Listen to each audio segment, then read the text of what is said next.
ರಾಜ್ಯ ಸರ್ಕಾರ ಜಾರಿಗೆ ತಂದಿರುವ ಗ್ಯಾರಂಟಿಗಳು ಬ್ರೇಕ್ ಬೀಳ್ತಾವ ಇಂಥ ಸಾಕಷ್ಟು ಚರ್ಚೆಗಳಿಗೂ ಸರ್ಕಾರ ಮಟ್ಟದಲ್ಲಿ ನಡೀತಾ ಇದೆ. ಎಲ್ಲೋ ಒಂದು ಕಡೆ ಗ್ಯಾರಂಟಿ ಜಾರಿ ನಂತರ ಸರ್ಕಾರಕ್ಕೆ ಆರ್ಥಿಕ ಹೊರೆ ಆಗ್ತಾ ಇದೆ ಎಂಬ ಚರ್ಚೆ ಸಾಕಷ್ಟು ನಡೀತಾ ಇದೆ. ವಿರೋಧ ಪಕ್ಷದರು ಕೂಡ ಆರೋಪ ಮಾಡ್ತಾ ಇದ್ದಾರೆ. ನಮ್ಮ ಜೊತೆ ಈಗಾಗಲೇ ರಾಜ್ಯ ಗ್ಯಾರಂಟಿ ಯೋಜನೆಗಳ ರಾಜ್ಯಾಧ್ಯಕ್ಷ ರೇವಣ್ಣ ಸರ್ ಇದ್ದಾರೆ. ಸರ್, ಎಲ್ಲೋ ಒಂದು ಕಡೆ ಇವತ್ತು ಗ್ಯಾರಂಟಿಗಳು ಕೊಕ್ಕೆ ಬೀಳ್ತಾವೆ, ಗ್ಯಾರಂಟಿಗಳನ್ನು ಸಾಕಷ್ಟು ಈಗ BPL ಇದ್ದವರಿಗೆ ಕೊಡಬೇಕು ಹಿಂಗೆ ಚರ್ಚೆ ಕೂಡ ಸರ್ಕಾರ ಮಟ್ಟದಲ್ಲಿ ನಡೀತಾ ಇದೆ.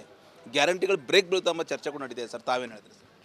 ಇದು ಡೇ ಒನ್ನಿಂದ ಈ ಗ್ಯಾರಂಟಿ ಯೋಜನೆಗಳನ್ನು ಜಾರಿ ತರ್ತೀವಿ ಅಂತ ನಾವು ಸರ್ಕಾರ ಬಂದ ಮೊದಲನೇ ದಿನ ಪ್ರಥಮ ಕ್ಯಾಬಿನೆಟಲ್ಲೇ ತೀರ್ಮಾನ ಮಾಡಿ ಇಲ್ಲಿವರೆಗೂ ಕೂಡ ಕೊಟ್ಕೊಂಡು ಬಂದಿದ್ದೇವೆ. ಗೃಹಲಕ್ಷ್ಮಿದು ಮಾತ್ರ 2 ತಿಂಗಳಿಂದ ನಿಂತಿತ್ತು, ನಿನ್ನೆ ರಿಲೀಸ್ ಮಾಡಿದ್ದೇವೆ, ಅದು ಕೂಡ ಬರುತ್ತೆ. ಸೋ ಫಾರ್ ಸರ್ಕಾರ ಬಂದಾಗಿಂದ ಇಲ್ಲಿವರೆಗೂ ಕೂಡ ಕೊಡ್ತಾನೇ ಇದ್ದೀವಿ, ಕೊಡ್ತಾ ಇರ್ತೇವೆ. ಆದರೆ ವಿರೋಧ ಪಕ್ಷದವರು ಮೊದಲಿಂದನೂ ಕೂಡ including the prime minister of ಇಂಡಿಯಾನೇ ಇದಾಗಲ್ಲ, ಇದು ನಿಲ್ಲಿಸ್ಬಿಡ್ತಾರೆ, ಕೊಡಲ್ಲ ಅಂತ ಹೇಳ್ಕೊಂಡು ಬಂದದ್ದನ್ನು ಅರಿತು ಲೋಕಲಲ್ಲೂ ಮಾತಾಡ್ತಿದ್ರು. ಆದರೆ ಇತ್ತೀಚಿನ ದಿನಗಳಲ್ಲಿ ಈಗ ಉಳ್ಳವ್ರಿಗೆ ಕೊಡೋದು ಬೇಡ, ಕಡು ಬಡವ್ರಿಗೆ ಕೊಡಬೇಕು ಅನ್ನೋ ಚರ್ಚೆ ಅಲ್ಲಿ ಇಲ್ಲಿ ಬರ್ತಾ ಇದೆ. ಅದು ಸರ್ಕಾರದ ತೀರ್ಮಾನ ಅದೇನಲ್ಲ. ಸರ್ಕಾರ ಗ್ಯಾರಂಟಿಗಳನ್ನ ಕತ್ತರಿ ಹಾಕೋ ಚಿಂತೆ ನಡೀತಾ ಇದೆ ಅಂದ್ರೆ ನೀವು ಅಂದ್ರೆ ಉಳ್ಳುವರಿಗೆ ಕೊಡಬಾರ್ದು, ಬಡವರಿಗೆ ಕೊಡು, ಸರ್ಕಾರದ್ದಲ್ಲ ಅಂತ ಕೇಳಿಸ್ಕೊಳ್ಳಿ. ವಿರೋಧ ಪಕ್ಷದ ಮುಖಂಡರುಗಳು ಮಾತನಾಡ್ತಾ ಇದ್ದಾರೆ. ಉದಾಹರಣೆಗೆ ನಾನು ನಿನ್ನೆ ತುಮಕೂರು ಇದರಲ್ಲಿ KDPನಲ್ಲಿ ಭಾಗವಹಿಸಿದ್ದೆ. ನಾನು, ಡಾಕ್ಟರ್ ಪರಮೇಶ್ವರು, ರಾಜಣ್ಣ ನಾವೆಲ್ಲ ಇದ್ವಿ. ವಿರೋಧ ಪಕ್ಷದ ತುರುವೇಕೆರೆ ಶಾಸಕರಾದಂಥ ಕೃಷ್ಣಪ್ಪನವರು ರೈಸ್ ಮಾಡಿದ್ರು, ಸರ್ ನೀವೀಗ ಎಲ್ರಿಗೂ ಕೊಡೋದ್ರಿಂದ ತೊಂದರೆ ಆಗುತ್ತೆ, ಬೇಡ, ನೀವು ಕಡು ಬಡವರಿಗೆ ಕೊಡಿ ಅಂತ ಅವರೇ ಪ್ರೆಸೆಂಟ್ ಮಾಡಿದ್ರು. ಆವಾಗ ನಮ್ಮ ಉಪಮುಖ್ಯಮಂತ್ರಿಗಳಾಗಿದ್ದಂಥ ಇಂದಿನ ಗೃಹ ಸಚಿವರು ಹೇಳಿದ್ರು, ಚರ್ಚೆ ಮಾಡೋಣ, ಅದೇನಿದೆಯೋ ನೀವೇನು ಹೇಳ್ತೀರೋ ಅದನ್ನು ನೋಡ್ತೀವಿ ಅಂದರು. ಚರ್ಚೆ ಮಾಡ್ತಾರೆ ಸರ್. ಈ ರೀತಿ ಅವರು ಅಭಿಪ್ರಾಯ ಹೇಳಿದ್ದಾರೆ. ಇದು ಕ್ಯಾಬಿನೆಟಲ್ಲಿ ಆಮೇಲೆ ಆಗಬೇಕು. ಅವರು ಹೇಳಿದ್ದಕ್ಕೆ ಅಷ್ಟು ಮಾತಾಡಿದ್ರೆ ಹೊರತು ಇದನ್ನು ವೈಭವೀಕರಿಸಿ ಮಾತನಾಡೋರು ಭಾಳ ಜನ. ಯಾಕೆಂದರೆ ಯಾರು ಇದ್ರ ಬಗ್ಗೆ ಮಾತಾಡೋರು? ಕಾಂಗ್ರೆಸ್ನವರು ಬಡವರಿಗೆ ಬಾಯಿಲ್ಲ, ಅವರು ಮಾತಾಡೋರೆಲ್ಲ ಯಾರು? ಮಾಡದೇ ಇರೋರು. ಯಾರಿಗಿದು ಬೇಕಾಗಿಲ್ವೋ, ಇದರಿಂದ ಜನ ಉಪಯೋಗ ಪಡಿತಾರೆ ಅಂತ ನೋವಿದೆಯೋ ಅವ್ರು ಮಾತನಾಡ್ತಾರೆ ಹೊರತು ಪಡೆದಿರೋರು ನಮ್ಮವರೆಲ್ಲ ಬಾಯಲ್ಲಿ. ನಿಮ್ಮ ಶಾಸಕರು ಹೇಳ್ತಾ ಇದ್ದಾರಲ್ಲ, ಗ್ಯಾರಂಟಿಯಿಂದ ಯಾವುದೇ ಅಭಿವೃದ್ಧಿ ಆಗ್ತಾ ಇಲ್ಲ, ಅನುದಾನ ಬರ್ತಾ ಇಲ್ಲ, ಗ್ಯಾರಂಟಿ ಹೊರೆ ನಮಗಾಗಿದೆ ಅಂತೇಳಿ ನಿಮ್ಮದೇ ಪಕ್ಷ ಶಾಸಕರು ಸಾಕಷ್ಟು ಕಡೆ ಹೇಳ್ತಾ ಇದ್ದಾರೆ ಸರ್. ಇಲ್ಲ, ಅವೆಲ್ಲ ಸುಳ್ಳಿನ ಪ್ರಚಾರಕ್ಕಾಗಿ ಆಗಿದೆ, ಎಲ್ಲೂ ಚರ್ಚೆ ಆಗಿಲ್ಲ.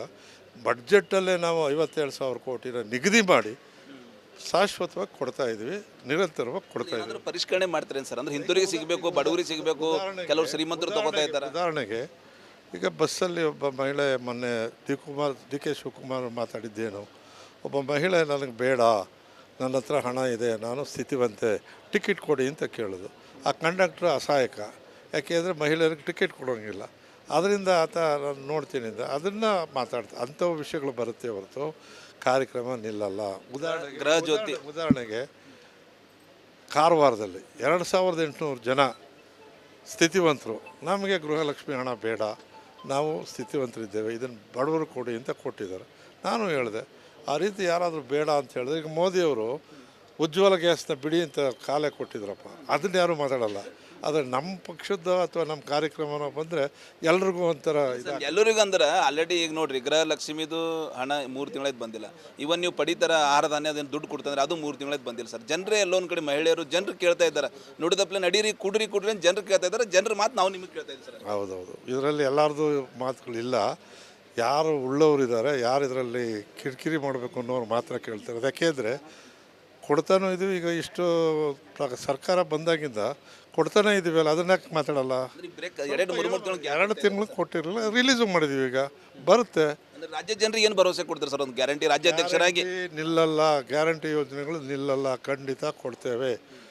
ದಯವಿಟ್ಟು ವಿರೋಧ ಪಕ್ಷದವ್ರ ಮಾತು ಕೇಳಬೇಡಿ, ಉಳ್ಳವ್ರ ಮಾತು ಕೇಳಬೇಡಿ. ನಿಮಗಾಗಿ ಮಾಡಿರೋಂಥ ಕಾರ್ಯಕ್ರಮ ಇದು. ಹೊರೆ ಅಂತ ತಿಳಿದಿದ್ರು ಕೂಡ 57,000 ಕೋಟಿ ನಿಗದಿ ಮಾಡಿದ್ದೇವೆ.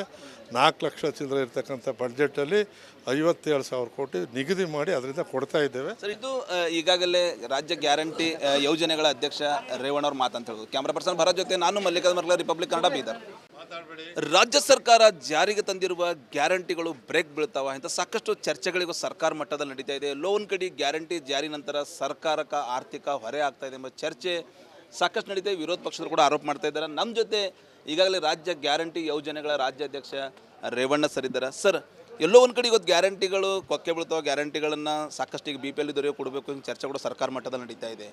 ಗ್ಯಾರಂಟಿಗಳು ಬ್ರೇಕ್ ಬೀಳ್ತಾ ಎಂಬ ಚರ್ಚೆ ಕೂಡ ನಡೀತಾ ಇದೆ ಸರ್, ತಾವೇನು ಹೇಳಿದ್ರಿ ಸರ್?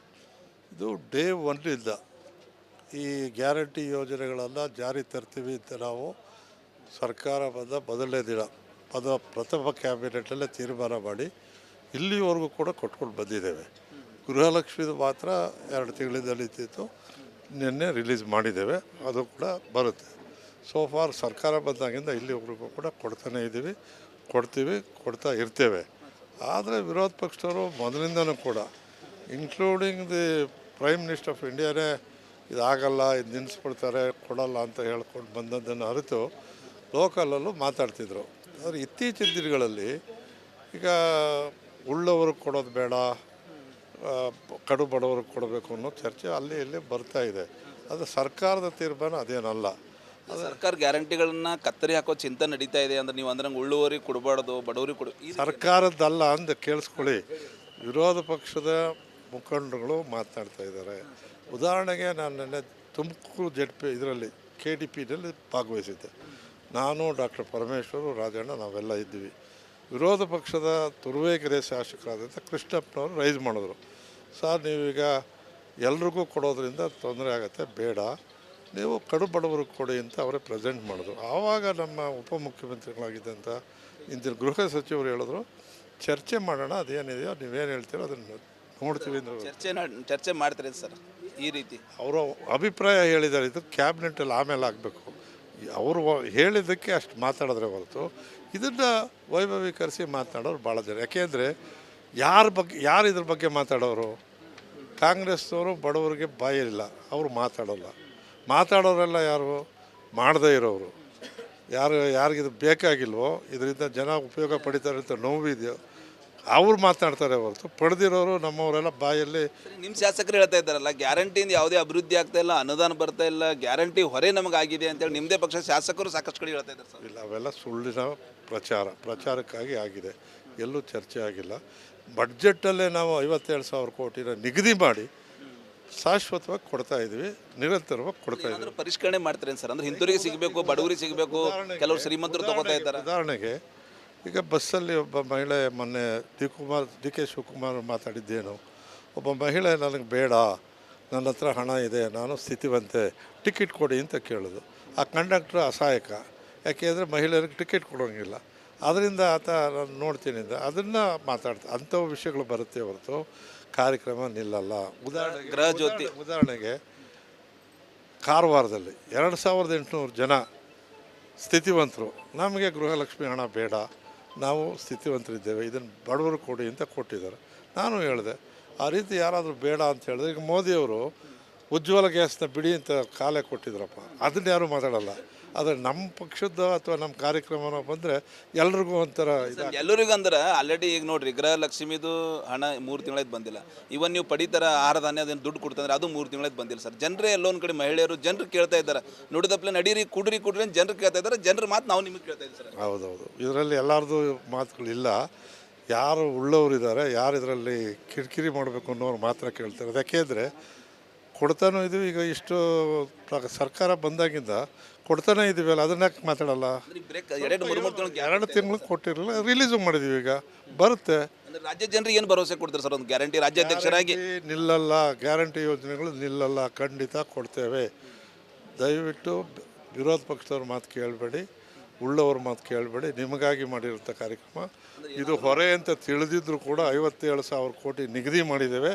4 ಲಕ್ಷ ಚಿಲ್ಲರೆ ಇರ್ತಕ್ಕಂಥ ಬಡ್ಜೆಟಲ್ಲಿ 57,000 ಕೋಟಿ ನಿಗದಿ ಮಾಡಿ ಅದರಿಂದ ಕೊಡ್ತಾ ಇದ್ದೇವೆ ಸರ್. ಇದು ಈಗಾಗಲೇ ರಾಜ್ಯ ಗ್ಯಾರಂಟಿ ಯೋಜನೆಗಳ ಅಧ್ಯಕ್ಷ ರೇವಣ್ಣ ಅವ್ರ ಮಾತಂತ ಹೇಳೋದು. ಕ್ಯಾಮ್ರಾ ಪರ್ಸನ್ ಭರತ್ ಜೊತೆ ನಾನು ಮಲ್ಲಿಕಾರ್ಜುನ ಮರ್ಲ, ರಿಪಬ್ಲಿಕ್ ಕನ್ನಡ, ಬೀದರ್.